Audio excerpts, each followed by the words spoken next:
Shalom bien-aimés qui nous suivez sur lesavertis.net et aussi sur kachandel.org pour les moments que vous allez passer avec nous. Vous savez, des fois, lorsque le Seigneur nous donne des messages, nous estimons que ces messages seront réellement bien admis dans les cœurs des enfants et aussi ces messages sont réellement importants pour l'avancement de son œuvre. Aujourd'hui, nous allons parler dans le cadre de REC, Retour à l'Évangile de Christ, pour essayer de voir ce que le Seigneur a mis en nous afin de communiquer avec vous qui nous suivez en ces moments. Soyez nombreux à diffuser ou à partager cette vidéo afin que plusieurs puissent aussi en bénéficier. Toi, si tu le fais, tu seras aussi béni au nom de Yeshua, notre Seigneur. J'abandonne réellement ces moments entre ses mains, que lui puisse prendre le contrôle de toutes choses au nom, à son nom. Nous avons ainsi prié. Amen. Nous allons parler de l'œuvre. Vous savez, aujourd'hui, lorsque nous insistons sur l'œuvre, ce sont des messages réellement actuels pour aider à nos frères et sœurs qui aspirent à devenir ou à faire l'œuvre du Seigneur. Nous savons que aujourd'hui c'est un peu difficile de détecter, je veux dire, les bonnes œuvres par rapport à ce que le Seigneur nous a mis. Vous savez, lorsque les disciples étaient restés ensemble, lorsque le Seigneur Yeshua les avait dit de ne pas quitter Jérusalem, c'était dans le cadre, n'est-ce pas, de les sceller avec le Saint-Esprit. Là, nous sommes dans le livre des Actes des Apôtres, chapitre 1, dans son verset 4.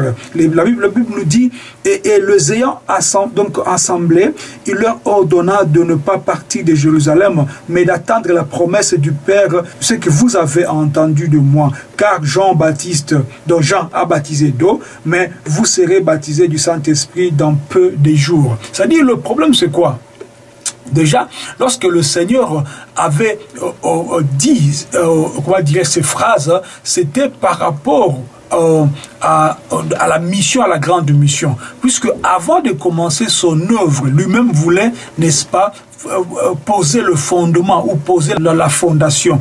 L'œuvre du Seigneur avait commencé à ce temps-là déjà avec les disciples et ceux-là qui sont venus après, c'est-à-dire nous autres, nous faisons partie, n'est-ce pas, de la continuité de ce que le Seigneur avait laissé. Puisque lorsque même il donna à ses disciples, n'est-ce pas, donc l'ordre des missions, c'était d'aller et de faire de toutes les nations ses disciples. C'est-à-dire, le Seigneur savait, comme il est omniscient, omnipotent et omniprésent, il savait que après son départ, le Saint-Esprit va œuvrer, n'est-ce pas, avec ceux-là qui étaient restés, à leur tour aussi, qu'ils puissent propager la bonne nouvelle du royaume. C'est ainsi qu'aujourd'hui, plus de 2000 ans après, nous sommes là en train de parler de cette bonne nouvelle du royaume. C'est pourquoi toi qui me suis en ces moments, ne me suis pas seulement puisque tu as le temps, mais suis-moi puisque tu as besoin de bénéficier de quelque chose. Puisque tout ce que nous faisons, même moi, même toi qui me regardes,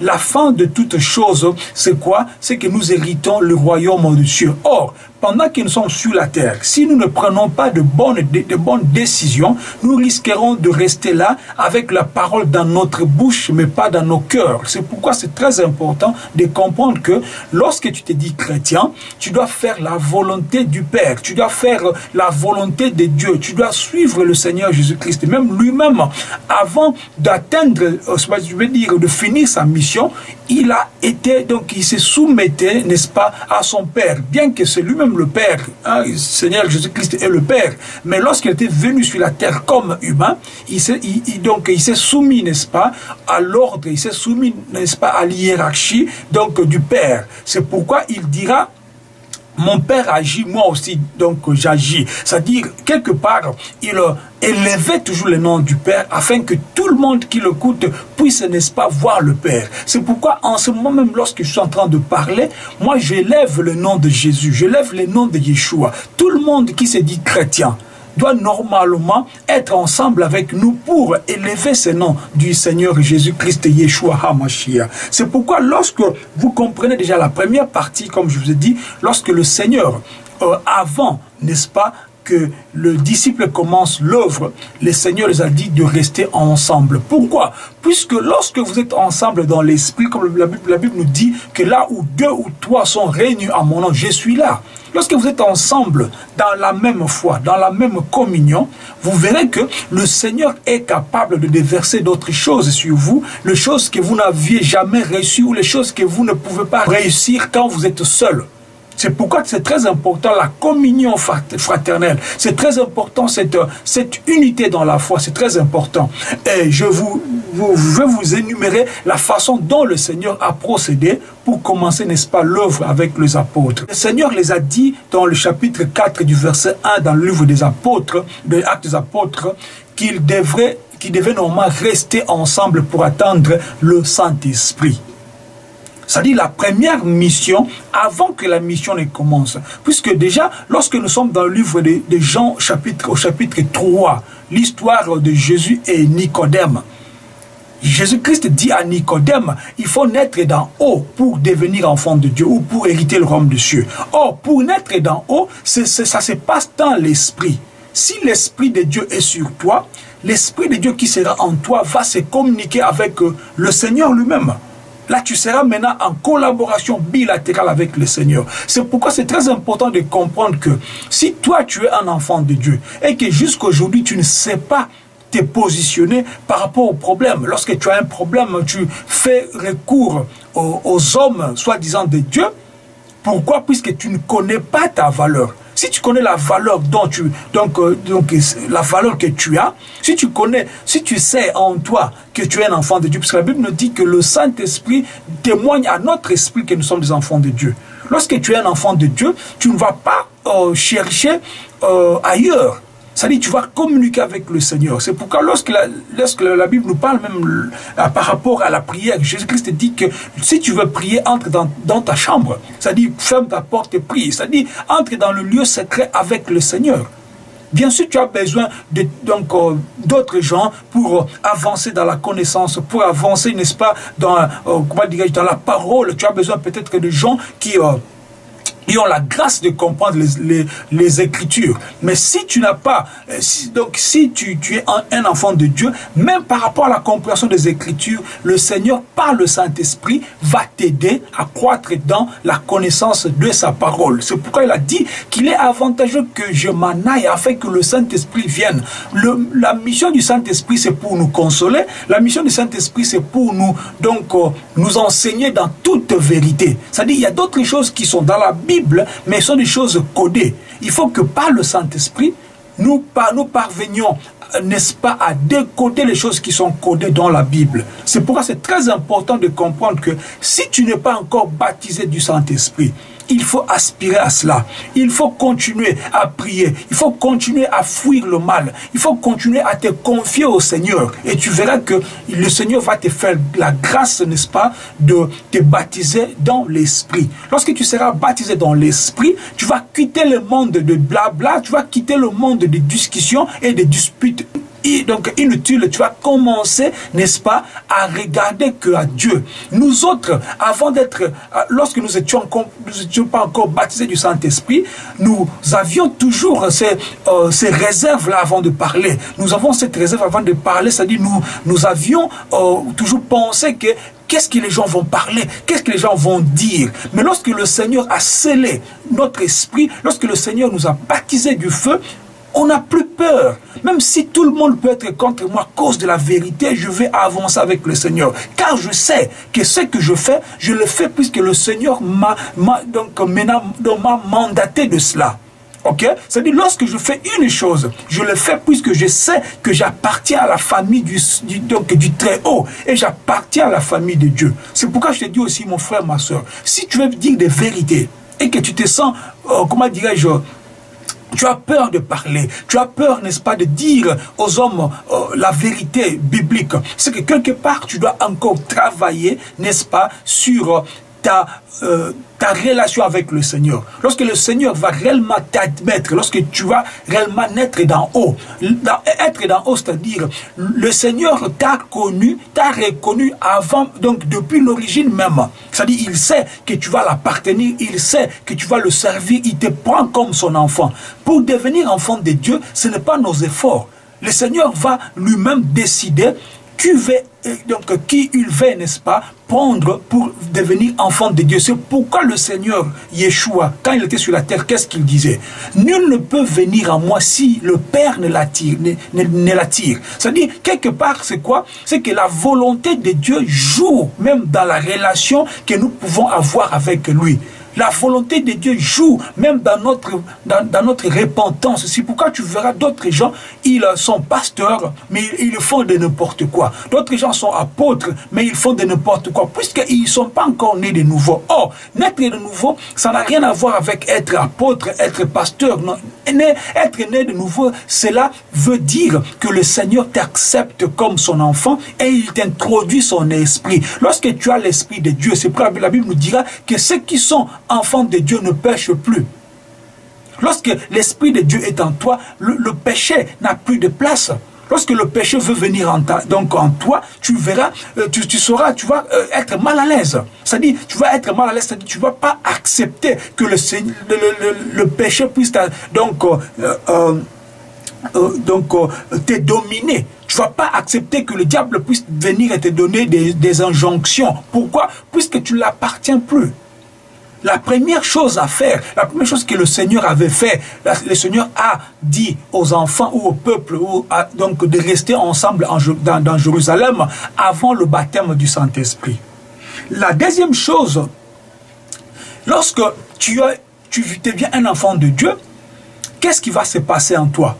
Tu vas réellement posséder les capacités du Seigneur. Tu vas posséder le pouvoir du Seigneur. Marc 16, voici les miracles qui accompagneront à ceux qui auront cru en mon nom. Ils chasseront les démons, ils imposeront les mains aux malades. C'est-à-dire, lorsque tu deviens enfant de Dieu, tu as la capacité de chasser les démons. Tu as la capacité de prier pour une personne, pour un malade, et celui-là sera guéri. C'est pourquoi vous verrez, même dans le parcours des apôtres, l'apôtre Pierre et Jean, lorsqu'ils étaient remplis du Saint-Esprit, en entrant, je veux dire, dans cet temple, la belle, ils ont vu le boiteux de naissance. Qu'est-ce qu'ils ont dit? Nous n'avons ni or ni argent pour te donner, mais ce que j'ai, je te donne au nom de Jésus-Christ, lève-toi et marche. Au même moment, le monsieur, ses genoux et ses os étaient, n'est-ce pas, affermis et il a marché. C'est pour dire que la puissance du Saint-Esprit est toujours accompagnée aussi de miracles.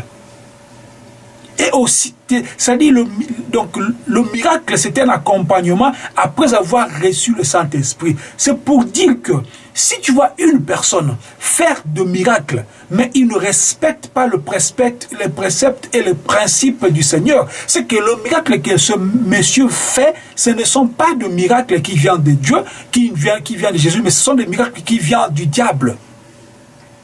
N'oubliez pas que lorsque les enfants d'Israël étaient en Égypte, Moïse faisait des miracles et le Dieu de Pharaon en faisait aussi. C'est pour dire que le discernement du miracle, ce sont des choses maintenant à comprendre. C'est très dangereux lorsque tu es un enfant de Dieu, tu cours après le miracle. Non, il faut que le miracle te suive par rapport à ce que la Bible nous dit, que voici les miracles qui accompagneront à ceux qui auront cru.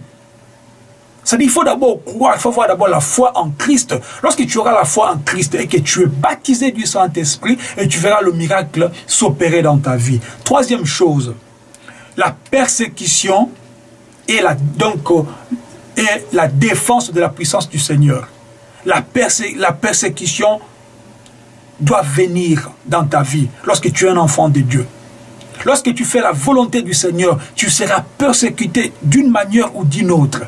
Et lorsque tu seras persécuté, il faut avoir alors, il faut être prêt ou capable à défendre la puissance de la parole du Seigneur Jésus-Christ. Il faut savoir, il faut connaître, il faut savoir comment défendre la parole. Il faut savoir comment défendre la bonne nouvelle. Il faut savoir comment défendre l'évangile de Christ. C'est pourquoi lorsque nous venons, beaucoup de gens nous disent que nous nous attaquons aux gens. Non, nous sommes en train de défendre la parole. Nous sommes en train de défendre l'évangile de notre maître, puisque nous sommes habités par cet évangile. Et nous sommes habités par cet esprit-là du Seigneur. Il faudrait savoir accepter de persécution. Nous recevons d'autres messages, tellement de messages, comment dirais-je, méchants par rapport à ce que nous faisons. Beaucoup de gens même nous taxent de beaucoup de choses que nous savons que c'est faux tout ce qu'ils disent. Même lorsqu'ils écrivent, c'est pourquoi nous avons même enlevé les commentaires puisque ça ne sert à rien. Nous sommes en train de prêcher dans le désert. C'est comme Jean-Baptiste, c'est la voix qui crie dans le désert. Lorsque nous sommes décidés à faire ce message médiatique, c'était pourquoi? Pour atteindre un nombre de gens. Nous ne sommes pas là pour nous sommes là pour vous. Nous sommes là pour que vous ayez la vie éternelle. Nous ne sommes pas là pour faire notre publicité. C'est pourquoi même de plus en plus, nous nous effaçons. Lorsque vous me voyez parler, je parle puisque le Seigneur m'a mis des choses à parler.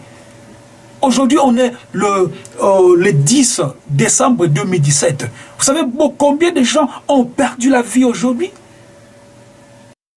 Encore qu'il y a la neige partout. Vous savez combien de gens ont eu des accidents de circulation?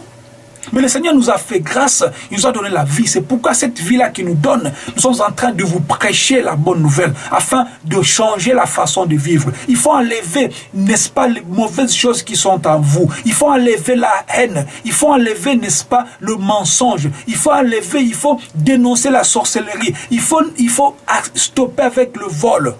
Il faut stopper avec toutes les mauvaises choses qui ne confessent pas le nom du Seigneur. Là, vous verrez que vous serez réellement appelés les enfants de Dieu. C'est pourquoi la quatrième partie, le partage du bien.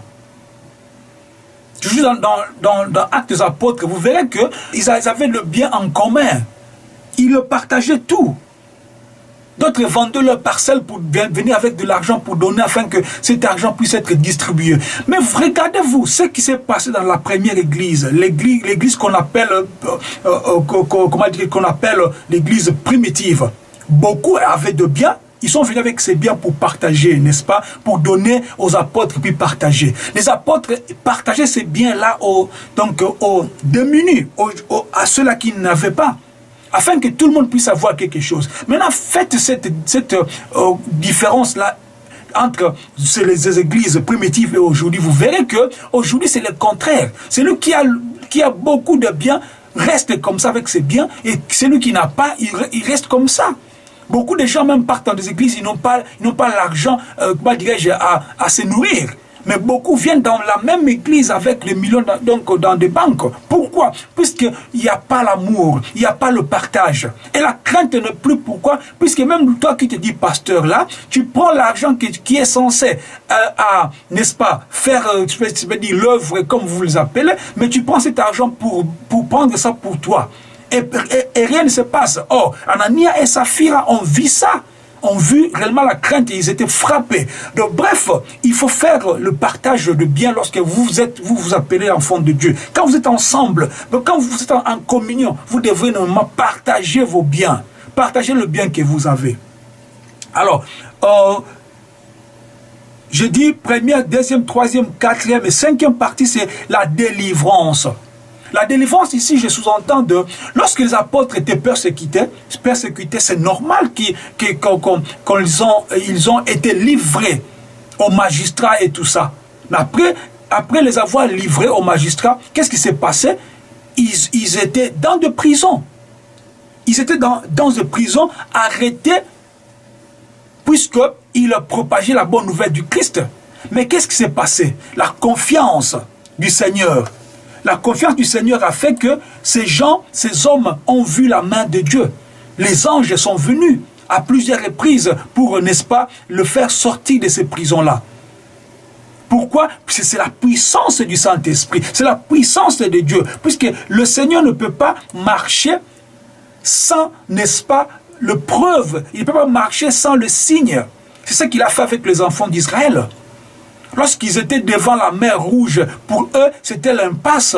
Mais le Seigneur a, n'est-ce pas, frayé le chemin pour qu'ils puissent passer et que ces gens, comment dirais-je, qui le poursuivaient, puissent réellement voir la main de Dieu dans leur vie. C'est très important. Lorsque tu es avec le Seigneur, tu dois voir la main de Dieu. Lorsque tu te trouves dans des situations difficiles, tu dois voir la main de Dieu. Si tu ne vois pas la main de Dieu dans les situations difficiles, soit il a permis cela, mais bien qu'il a permis cela, mais à la fin, tu verras sa main dans ta vie, comme il a fait avec son serviteur Job. C'est-à-dire, malgré tout ce qu'il a, n'est-ce pas, eu comme problème, mais à la fin, le Seigneur l'a montré réellement qu'il était avec lui. La sixième chose, je vais dire, c'est l'outrage des apôtres. Si tu es un enfant de Dieu, tu dois être outragé.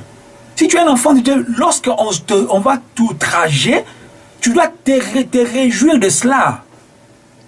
Je sais pourquoi je vous en prie, vous qui aspirez, je vais dire, à suivre le Seigneur avec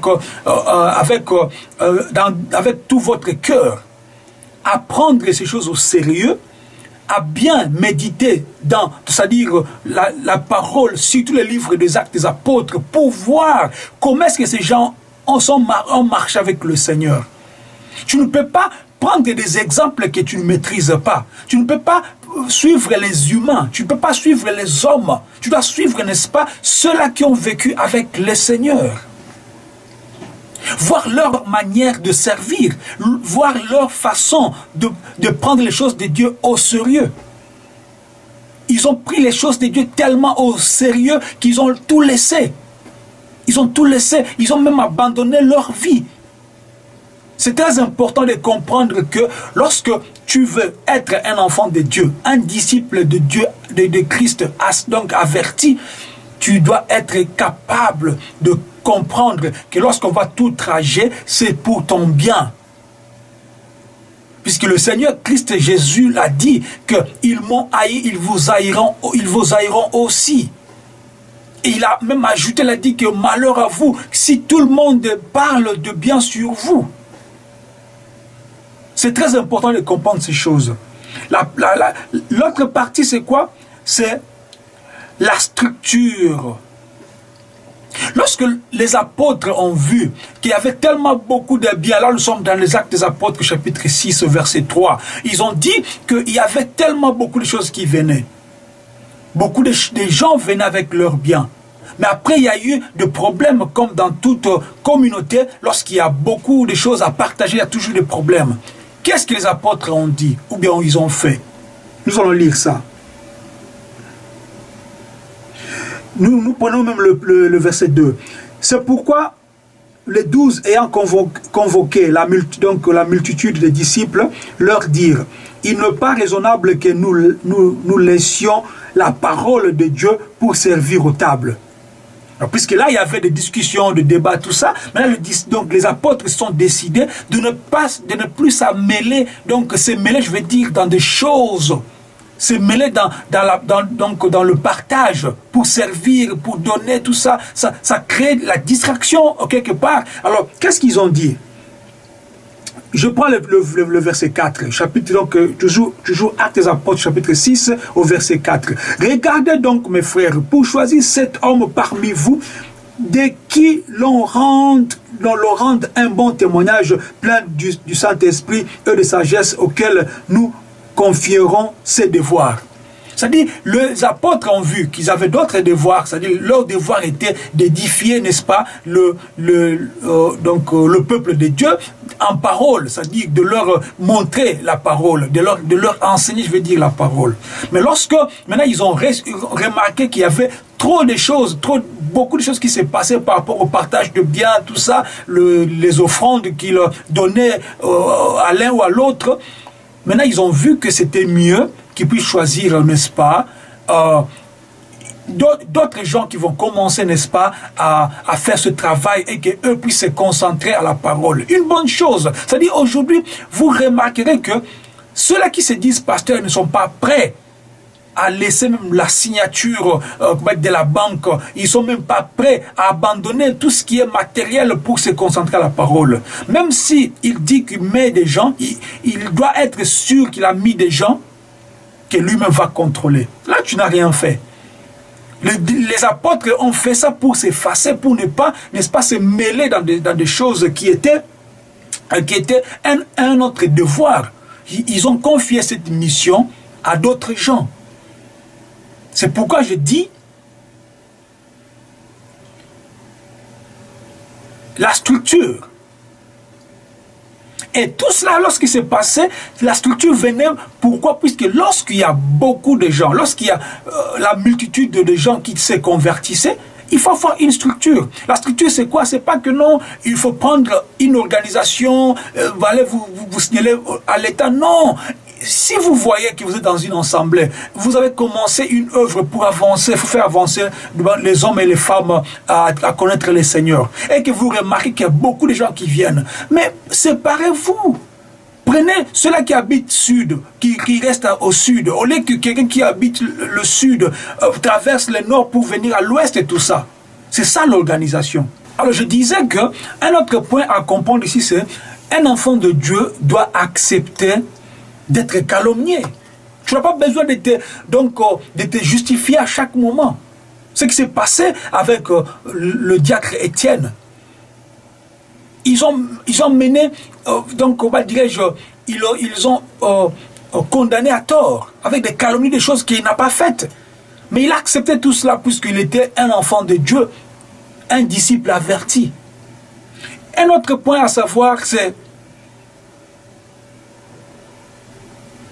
être prêt à reconnaître s'il y a de vrais messages, il y a aussi de fausses messages. S'il y a de vrais miracles, il y a aussi de faux miracles. Il ne faut pas donner confiance à une personne par rapport à ces miracles ou aux miracles qu'il produit, bien qu'il montre. Là, nous sommes toujours dans le livre des Actes des Apôtres. Là, l'histoire nous parle de l'histoire de Simon, donc le magicien. Alors, il faut comprendre que le Seigneur œuvre par rapport à tous ces points. Je ne dis pas que tout ce que j'ai dit ici, c'est le seul point que le Seigneur a travaillé ou bien travaille avec pour faire une œuvre. Je n'ai pas dit ça. Mais je dis que ce sont quelques points que le Seigneur nous a enseignés par rapport à son œuvre. Alors, je te donne à toi le conseil, toi qui m'as suivi. Si tu es sûr que tu es un enfant de Dieu, averti et converti, je te prierai, la première chose de faire, c'est d'être sûr que tu as reçu le Saint-Esprit. Lorsque tu reçois le Saint-Esprit, tu deviens une personne qui ne veut plus pratiquer la vie du péché.